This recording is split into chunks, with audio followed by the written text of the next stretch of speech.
ketika anak-anak kita salah, kita tidak bisa menegur mereka di depan umum, tetapi kita panggil abang, kakak kesini, ayo dekat dengan Bu Nelly seperti itu. Sebenarnya abang tadi kenapa ya? Kenapa tadi abang pukul-pukul teman? Kenapa tadi abang cubit-cubit?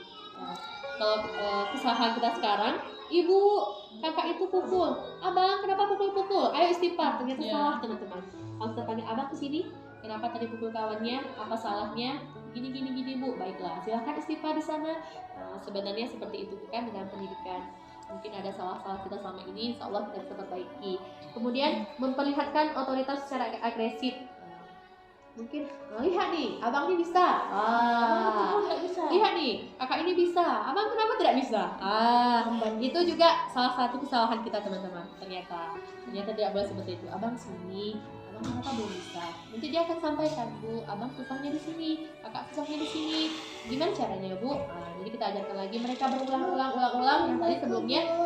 Ternyata tidak bisa sama, anak-anak kita itu tidak bisa sama. Ternyata mereka adalah anak-anak yang berbeda. Kemudian mengkritik anak secara berlebihan. Ini teman-teman juga tidak bisa mengkritik anak secara berlebihan. Kakak begini, abang begini. Ternyata itu akan menghancurkan mental mereka. Dan mereka akan ingat mungkin selama-lamanya kata-kata kita.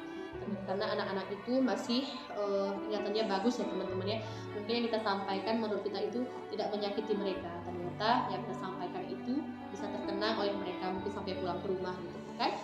Kemudian yang terakhir, kemudian menghukum anak ketika marah dan membuat batasan tanpa penjelasan.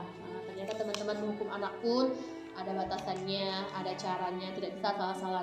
Abang silahkan begini, abang silahkan begitu. Mungkin selama ini kalau guru-guru sudah baik mungkin dalam hukumannya Bu, karena hanya mungkin sekilas hanya istighfar seperti itu kan. Ayo teman-teman silahkan istighfar 20 kali, ayo teman-teman silahkan istighfar 30 kali seperti itu. Kemudian menghancurkan harapan dan impian mereka seperti itu.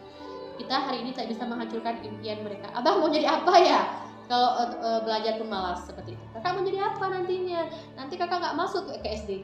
Kakak malas belajar, kakak nggak lulus SD. Itu sering kami lakukan mungkin sama Purana di kelas kan. Kakak kalau nggak belajar kakak nanti nggak lulus. Ternyata salah teman-teman. Kita tidak bisa menghancurkan harapan mereka. Nyatanya hari ini mereka lulus gitu, tapi kami hari ini bahagia mungkin dengan Purana gitu bukan? Karena teman-teman kita mungkin yang di sana lulus semua, mungkin pun dalam mendidik mereka kadang kami salah dengan Purana. Kita menjadi apa nantinya? Abang menjadi apa kalau abang terus-terusan belajar seperti ini kan gitu bukan? Sebenarnya masa depan mereka itu masih panjang. Mereka hari ini masih seperti biji jagung yang masih disemai, yang perlu masih disiram, dikasih pupuk, dikasih air untuk bisa tumbuh menjadi generasi yang lebih baik. Siapa tahu nanti mereka kedepannya itu menjadi seorang hafiz yang hari ini kita ajarkan masih Umi 1, masih Umi 2 seperti itu. Yang insya Allah kedepannya akan menjadi syekh, menjadi ustadz. Kita belum tahu. Insya Allah mudah-mudahan dengan teman-teman kita semua berjuang mendidik mereka. Suatu saat nanti mungkin ketika kita sudah tua, kita bisa menjumpai kita. Oh ini anak saya seperti ini. Ini anak didik saya yang pernah saya didik. Kini telah menjadi anak-anak yang luar biasa. Kemudian pikiran anak ketika dewasa akan dipenuhi pengalaman dan kenangan indah maupun buruk dengan gurunya. Benar teman-teman, mungkin hari ini kita pernah mempunyai kenangan indah dengan guru-guru kita. Wah, ibu ini akan selalu saya kenang selamanya. Saya pernah dulu terkenang dengan guru saya waktu di SMP. Apa yang dia katakan, yaitu batu kecil yang membuat kamu tergelincir.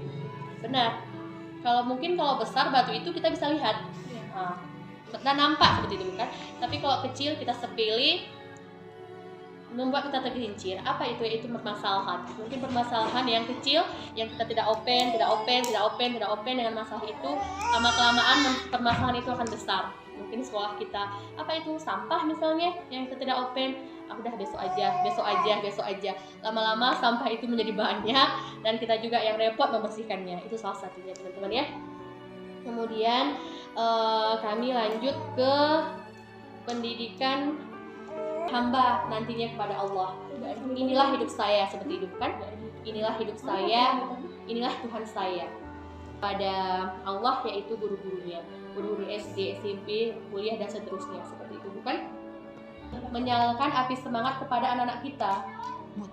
Motivasi seperti itu, bukan hanya hari ini abang harus belajar di rumah, di sekolah, tapi menyalakan api semangat kepada mereka bahwa belajar dimanapun. Teman-teman bisa belajar di rumah, di sekolah, di alam, di luar, di mobil, di perjalanan, dimanapun, bahwa semua itu adalah ilmu. Itu yang hari ini ingin rasanya kita gemparkan, kita berikan motivasi kepada anak-anak kita agar mereka lebih semangat belajar gitu. Kalau anak-anak sudah belajar, semangatnya luar biasa ketika perbedaannya itu. Kalau anak-anak tuh semangat belajar, apapun yang teman-teman buat ini ya, baik bu, 5 menit selesai, apapun itu, walaupun dia